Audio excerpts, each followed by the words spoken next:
নমস্কার। এই মুহূর্তে রাজ্যের মুখ্যমন্ত্রী শুভেন্দু অধিকারীর নির্দেশে ৩টি শর্ত মেনে কিছু অন্নপূর্ণা যোজনায় অনলাইন কিংবা অফলাইন আবেদনকারীর নাম সম্পূর্ণভাবে বাদ যাচ্ছে। এটা যেমন খারাপ খবর, একই সাথে আরও একটা বিষয় উঠে আসছে যে এ মাস সে যারা টাকা পায়নি তারা পরের মাসে ৬,০০০ টাকা সরকারি অনুদান পেতে চলেছে। কাদের নাম বাদ গেল এবং জুলাই মাসের ১ তারিখ কিংবা ২ তারিখ কিংবা ৩ তারিখে অর্থাৎ জুলাই মাসে কারা ৬,০০০ টাকা পাচ্ছে কিংবা কাদের সরকারি তহবিল থেকে ব্যাংক অ্যাকাউন্টে ৬,০০০ টাকা ঢুকছে, তার সম্পূর্ণটা বিস্তারিত এই ভিডিওতে আপনাদের সঙ্গে আলোচনা করব। কাজেই ভিডিওটি প্রথম থেকে শুরু করে শেষ পর্যন্ত ওয়াচ করেন। ভিডিওটি ভালো লাগলে অতি অবশ্যই একটি লাইক প্রদান করেন।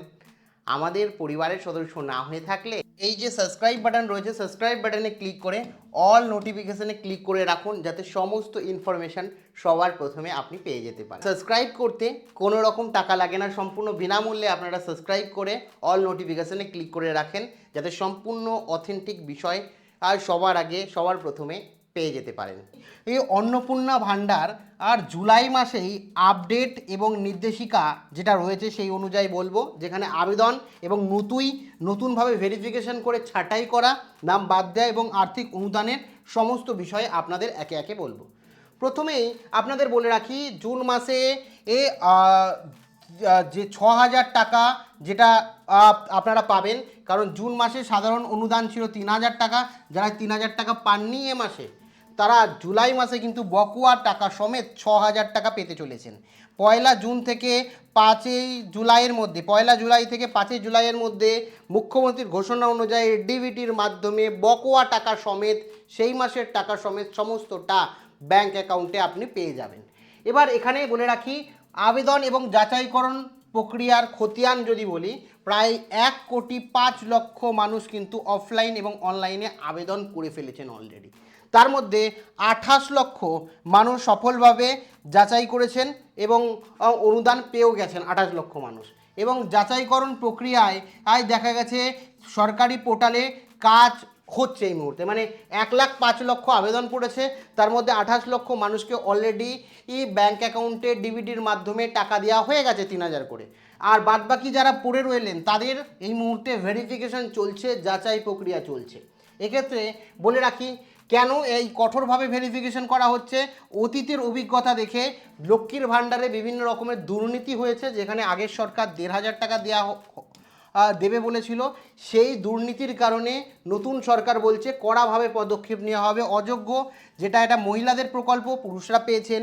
মুর্শিদাবাদে জঙ্গিপুরে প্রায় ৪৫০০ পুরুষ এই টাকাটা পেয়েছেন। নদিয়ার কৃষ্ণনগরে প্রায় ১৭৩ জন পুরুষ উপভোক্তা রয়েছেন, মানে বুঝতেই পারছেন প্রায় ৪,৫০০ প্লাস পুরুষ মানুষ ভুল বশত টাকাটা পেয়েছেন কিংবা ইচ্ছাকৃত তারা ভুল নথি দিয়ে এই ১,৫০০ টাকা করে ব্যাংকে নিয়ে গেছেন। এবং বর্তমানে স্বচ্ছতা এবং অন্নপূর্ণা ভাণ্ডারের লক্ষ্য হচ্ছে 100% স্বচ্ছতা এবং প্রকৃত যোগ্য শুধুমাত্র মহিলাদের, পুরুষদের নয়, মহিলাদেরই এই টাকা দেওয়া হবে এবং শুধুমাত্র মহিলারাই অ্যাকাউন্টে ডাইরেক্ট বেনিফিট ট্রান্সফারের মাধ্যমে এই টাকা পাবেন এবং সরাসরি সরকারি অর্থের সঠিক ব্যবহার নিশ্চিত করা হবে। ঠিক আছে, এবার বলে রাখি, এখানে এর যোগ্যতার মূল ৩টি তথ্য, যে যারা অ্যাকচুয়ালি টাকাটা পাবেন কোন কোন প্যারামিটারে এখন বলছে মাপা হবে। মুখ্যমন্ত্রী যেটা বলেছেন, প্রথম হচ্ছে পরিচয়, তিনি প্রকৃত মহিলা কিনা সেটা যাচাই করা হবে, তিনি ভারতীয় কিনা সেটা দেখা হবে, তিনি অ্যাকচুয়ালি সরকারি চাকরিজীবী কিনা সেটা দেখা হবে, তিনি ইনকাম ট্যাক্স দেয় কিনা দেখা হবে। তো যদি মহিলা হয়, সরকারি চাকরি না থাকে, ইনকাম ট্যাক্স জমা না দেন, তাহলে কিন্তু তারা যোগ্য। একই সাথে শিক্ষা, পরিবারের যে সন্তান তাদের বিষয়টাও দেখা হবে। পরিবারের সন্তানকে শিক্ষা কি তিনি দিলে কোথায় পড়াশোনা করাচ্ছে, পরিবারের শিশুদের শিক্ষা সুনির্দিষ্ট করা হবে, আমি বলছি সে নিয়ে, এবং স্বাস্থ্য নিয়েও, টিকাকরণ নিয়েও কর্মসূচি দেখা হবে। প্রথম যেটা যোগ্য সরকারি স্কুল, মানে শিক্ষা সংক্রান্ত বিষয়, সরকারি স্কুলে আপনার বাড়ির যে বাচ্চারা আছে, ছাত্রছাত্রী আছে, তাদের সরকারি স্কুলে পাঠরত হতে হবে। সরকার অনুমোদিত বেসরকারি বা যেমন সিবিএসই বোর্ড, স্টেট বোর্ড কিংবা মাদ্রাসা বোর্ড, এখানে পড়াশোনা করলে তারা কিন্তু পাবে। আর অযোগ্য যারা, সরকারি বোর্ডের অনুমোদনশীল জায়গায় আপনার ছেলেমেয়ে পড়াশোনা করছে না, মূলধারায় শিক্ষা ব্যবস্থার বাইরে ধর্মীয়, বিশেষ করে যাদের নাম বাদ যাবে, ধর্মীয় কোনো শিক্ষা প্রতিষ্ঠানে পড়াশোনা করছে, তাহলে কিন্তু আপনি এই টাকাটা পাবেন না। একই সাথে দেশ বিরোধী বা সরকার বিরোধী কোনো কার্য ও কলাপে তারা যুক্ত আছেন, তারাও কিন্তু পাবেন না। এবার এছাড়া কেন্দ্র বা রাজ্যে কী হচ্ছে, কর্মসূচিতে অংশগ্রহণ, যেমন পোলিও, যারা বাচ্চাদের পোলিও দেয়নি। একই সাথে সরকারের হাসপাতাল বা নার্সিংহোম থেকে প্রাপ্ত ও নিয়মিত বা তোমরা হেলথ সেন্টার থেকে নিকটবর্তী বাড়ির এলাকার আর টিকাকরণ নেননি, তারাও পারবেন না। যারা ভ্যাকসিন কর্মসূচিতে অংশগ্রহণ করেনি, মানে কোভিডের যে ডোজ রয়েছে সেগুলো দেয়নি বাচ্চাদের, এবং ভ্রান্ত ধারণা থেকে এই টিকাকরণ নেয়নি, পোলিও নেয়নি, হেলথ সেন্টারে গিয়ে টিকাকরণ করায়নি, যেটা ছাত্রছাত্রী বা বাচ্চাদের স্বাস্থ্যের জন্য প্রয়োজনীয়, ও সেগুলো পদক্ষেপ নেয়নি যে অভিভাবকরা, তারাও কিন্তু এই অন্নপূর্ণা ভাণ্ডার থেকে বঞ্চিত থাকছেন।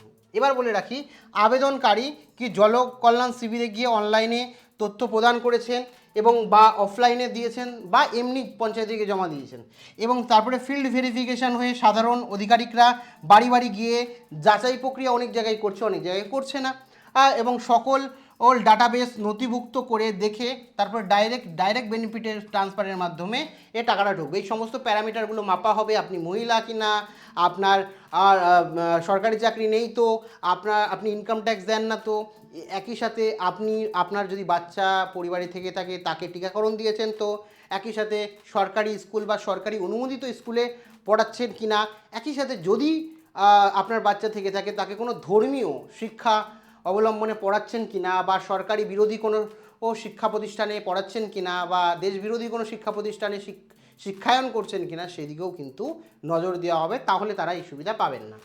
একই সাথে বলে কি, অযথা উত্তেজনার কারণ নেই, প্রক্রিয়া এই মুহূর্তে সমস্তটা চলছে, জনকল্যাণ শিবিরও চলছে, যদিও বন্ধ হয়ে গেলেও কোনো সমস্যা নেই, আপনারা ফর্ম জমা করতে পারেন পঞ্চায়েতে বা অনলাইনে কিন্তু চলছে। এবং ফিল্ড ভেরিফিকেশনের জন্য কিন্তু আপনার বাড়িতে প্রয়োজনীয় নথি রাখুন, যদি চেক হয়, আপনার বাড়িতে শিশু থাকে তাহলে কিন্তু চেক হবে। আর জুলাই মাসে এই যাচাইকরণের পর জুলাই মাসে কিন্তু টাকাটা আপনার ব্যাঙ্ক অ্যাকাউন্টে ঢুকবে, এমনটাই বলা যাচ্ছে। এই যে বলেছিলাম যে 3,000 টাকা আর বকেয়া 3,000 টাকা আছে যাদের জুলাই মাসে ঢুকবে, সেই অনুযায়ী বকেয়া টাকা অনুযায়ী কিন্তু 6,000 টাকা তাদের ব্যাঙ্ক অ্যাকাউন্টে ঢুকতে চলেছে। এবার বলি, 100% স্বচ্ছতা থাকবে, যেটা সরকার বলছে। প্রকৃত উপভোক্তরা বা মহিলারাই শুধু পাবেন, কোনো পুরুষ পাবেন না, এবং সুনির্দিষ্ট অনুদান পোর্টালের জুলাই মাস থেকেই শুরু হবে। এই ভেরিফিকেশন বা স্বচ্ছ যাচাইয়ের জন্য এই প্রক্রিয়াটা একটু ধীরগতি হচ্ছে, চিন্তারও কোনো কারণ নেই, কারণ এই মাসের টাকা এবং পরবর্তী মাসের টাকা সব মিলিয়ে পাবেন। যেটা মুখ্যমন্ত্রী বলেছেন, যে টাকার বিষয় মেনশন করেনি, তিনি বলেছেন বকেয়া টাকা, মানে আগের যে টাকাটা আপনি পাননি সেই টাকা এবং এই মাসের টাকা দুটো মিলিয়ে আপনি পাবেন, সেই ক্ষেত্রে 6,000 টাকা আপনার ব্যাঙ্ক অ্যাকাউন্টে কিন্তু ঢুকছে। এটাই হচ্ছে সম্পূর্ণ তথ্য, সমস্তটা জানালাম। তো যারা আবেদন করেছেন, যাদের ভেরিফিকেশন হয়ে গেছে, কংগ্রাচুলেশন, তাদের সামনের মাসে টাকা ঢুকছে। আর বাদ বাকি কোনো জিজ্ঞাসাবাদ থাকলে অবশ্যই কমেন্ট সেকশানে কমেন্ট করে জানাতে ভুলেন না। Thank you.